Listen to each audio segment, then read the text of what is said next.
रहमतुल्लाहि व बरकातुहू। यौम आज़ादी के 75 साल के मौके के ऊपर मैं आप तमाम लोगों को तहे दिल से मुबारकबाद पेश करता हूँ।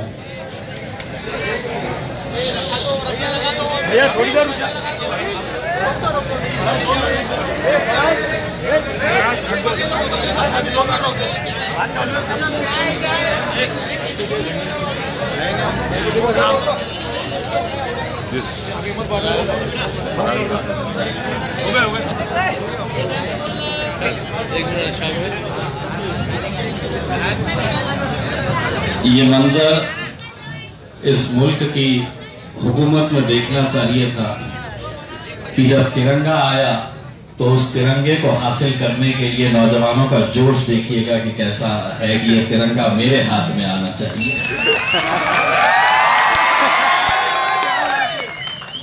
जब पार्लियामेंट के अंदर मोदी साहब ने ये ऐलान किया कि 13 से 15 तारीख तक हर घर पर तिरंगा लगना चाहिए, तो हमने उन्हें देखकर कहा ओफ ओफ तुम भी। चलिए इन 75 सालों के अंदर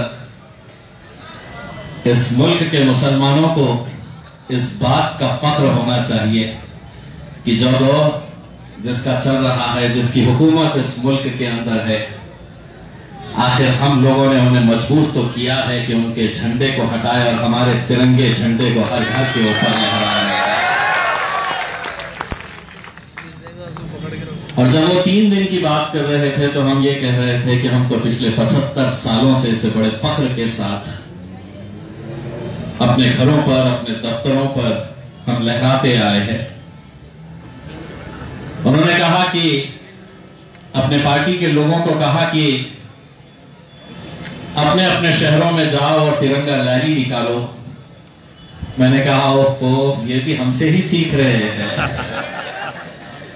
हम तो पिछले 7 साल से अल्हम्दुलिल्लाह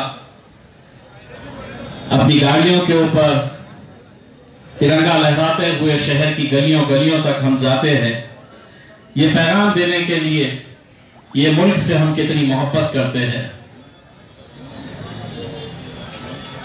और मुल्क से मोहब्बत करना ये हमारे मजहब ने हमें सिखाया है, और उस मजहब पर चलते हुए मुल्क से मोहब्बत, मुल्क से वफादारी कैसी करनी चाहिए, जब ये इस्लाम धर्म ने हमको सिखाया है, इस्लाम मजहब ने हमको सिखाया है, तो हम पिछले 75 सालों से वो काम करते आ रहे हैं और इंशाअल्लाह आगे भी करते रहेंगे। आज यकीनन ये मुल्क एक ऐसे दौर से गुजर रहा है कि जहां पर बार बार हमको वफादारी का सबूत देना पड़ता है। अभी कुछ देर पहले एक मीडिया वाले ने मुझसे कहा कि आपके दफ्तर के ऊपर 12 झंडे आपने लगाए हैं। मैंने कहा अगर एक भी नहीं लगाता तो मेरा क्या उखाड़ लेता तो। क्योंकि ये झंडे हमने अपने घरों के ऊपर नहीं, अपने दफ्तरों पर नहीं, अपने दिल में इस तिरंगे को हमने बसाया है। हमारी वफादारी वो लोग आज मांग रहे हैं जिन्होंने 52 साल इस तिरंगे को हाथ नहीं लगाया था। 52 सालों के बाद अपने आरएसएस के हेडक्वार्टर के ऊपर मुल्क की आजादी कब हुई थी, लेकिन उन 52 सालों के बाद उन्होंने तिरंगा अपने दफ्तर के ऊपर लहराया। और आज वो हमारे पास गिनती करते घूम रहे हैं कि किसने लगाया, किसने नहीं लगाया। जिसने लगाया हम उसको सलाम, और जिसने नहीं लगाया उसे भी हम सलाम करते हैं, क्योंकि यकीन मानिए अगर उसने अपने घर के ऊपर तिरंगा नहीं लगाया है तो उसका दिल और उसका सीना चीर के देखो तो तुम्हें तिरंगा नजर आएगा। हमें ये नकली 2 दिन 3 दिन के लिए नहीं कि 3 दिन के लिए लगाओ तो तुम देशभक्त हो गए। ये देशभक्ति का सबूत, सर्टिफिकेट हमें किसी से लेने की जरूरत नहीं है। दोस्तों, आज पिछले 7 सालों से हम जो तिरंगे की रैली निकालते हैं औरंगाबाद में, आज भी हम निकालने जा रहे हैं। मैं तमाम नौजवानों से यह अपील करना चाहूंगा कि जिनके गाड़ियों के ऊपर तिरंगा लगा है उस तिरंगे का एहतराम करिए। कहीं गलती से अगर झंडा गाड़ी के ऊपर से गिर गया तो गाड़ी रोकिए, क्योंकि हमारे तिरंगे की बेहुरमती नहीं होनी चाहिए। आज हमारे ऊपर यह नजर रखी जाती है कि किसने लगाया किसने नहीं लगाया। मुल्क में जैसा मौलाना साहब ने कहा, डॉक्टर साहब ने कहा, बहुत जरूरी है अहम मुद्दे, उनके ऊपर भी सरकार को ध्यान देने की जरूरत है। इन 75 सालों के बाद अगर राजस्थान से एक खबर आती है कि 9 साल का एक दलित लड़का, स्कूल में पढ़ने वाला 9 साल का एक छोटा सा बच्चा, एक ऊंची जात के टीचर का पानी का हंडा स्कूल में रखा हुआ है, वो बच्चा अपनी प्यास बुझाने के लिए उस ऊंची जात के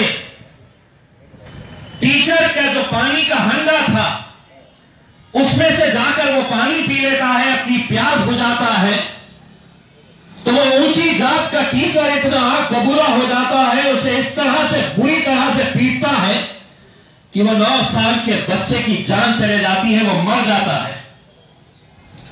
क्या आजादी इसलिए हासिल की गई थी कि हम आजादी के 75 सालों के बाद ऊंची जाति नीची जाति का भेदभाव, ये लड़ाई आज भी जिंदा है। जब मुल्क आजाद हुआ, बाबा साहब अंबेडकर जी ने संविधान बनाया, तो उसी संविधान के अंदर कोई ऊंचा नहीं है, कोई नीचा नहीं है। ये मुल्क जितना नरेंद्र मोदी का है उतना ही अधिकार और उतना ही इख्तियार इम्तियाज जलील का भी इस मुल्क के ऊपर है। कोई बड़ा कोई छोटा नहीं है। लेकिन आज बार बार हमसे वफादारी का जो सबूत मांगते हैं, कहीं ना कहीं आज उन्हें यह तिरंगा रैली के जरिए हमें दिखाना है।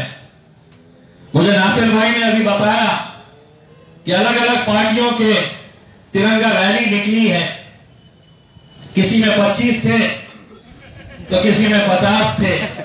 जब हम सड़कों पर निकलेंगे तो सड़कों पर हमारे सरों का समंदर देखने को मिलेगा जो तिरंगा लहराते हुए निकलेगा। मेरी सिर्फ आप नौजवानों से अपील है कि कोई ऐसी हुल्लड़बाजी ना करे, कोई गलत तरह के कोई नारे ना लगाए।